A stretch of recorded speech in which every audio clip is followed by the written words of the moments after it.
We are having a blast at the inaugural splash at Washington Park here. We are live. This time I decided I was going to get a little wet too. It's quite chilly, a little wet, but also very refreshing, especially with this hot sun beating down on us. Tomorrow might be a better day to get out here. Obviously the temperatures are going to cool down just a little bit here. If you want to brave it though, the celebration continues tonight until about 7 o'clock. There's free food, there's live music. The forecast looking favorable, at least for the next week, for the kids to try and give it a go here. Satellite, if we take a look at that, showing exactly what's going on this weekend. Today, that low pressure system really kept to the northwest of us pretty well, showing that the cloud coverage and the showers were to the north of us as well. In fact, the Hillsborough area, I know, got a good amount of rain today. Us, on the other hand, will stay mostly dry until at least tomorrow night, when we could see a few sprinkles here and there. Into the middle of next week, that trough will continue to drop.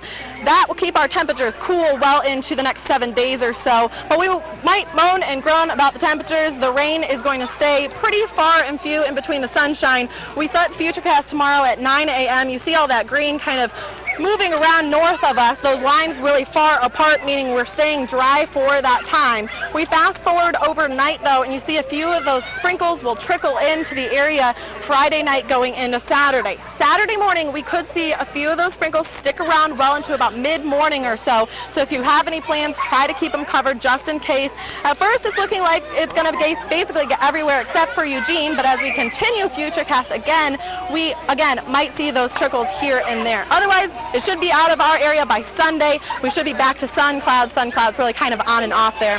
Short term tomorrow, Friday, mostly cloudy along the coast with some peaks of sunshine, much like today actually. Mid-60s, we stay dry until about later on around 11 or so, and then we see that drizzle come in. Next 7 days though, along the coast, cloudy until about Tuesday. Those conditions clear up a bit for the next week. Roseburg waking up to some clouds tomorrow as well. About mid-morning though, that sun finally makes its appearance. We could see a little bit of fog in between there. We stay sunny until about sundown, and regionally almost everyone has a chance for at least some rain overnight. That's Roseburg included. They might stay a little bit more dry than the rest of us, especially into Saturday morning. We start the work week here on the next 7 days, partly cloudy, but we make it to mostly sunny by Tuesday. They're in the 80s all week long. Move on up to Corvallis, and partly cloudy day is expected, possibly some overcast as we head into those PM hours. Sprinkles trickle in overnight. Same case for Eugene, although those overnight showers will be scarce. Early Saturday, again, we could skip out completely on any wet stuff. We're 50-50 right now.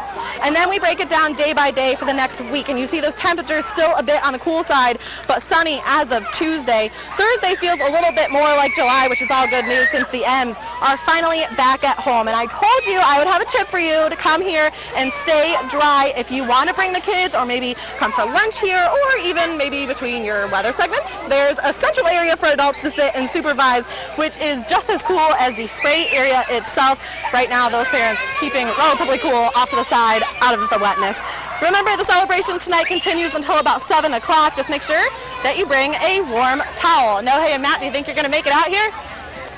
I don't, you know, I want to see it at some point. Yeah. I don't know about tonight, but it looks pretty crowded for that little, you know, just those couple of fountains. I might give it a couple days maybe. Yeah, I know Matt's kids would love it. My kids would probably like it. At least I know the youngest one would, 4 years old. 12, 10, they kind of... But hopefully don't get pushed in. Not quite. All right, thanks, Angela.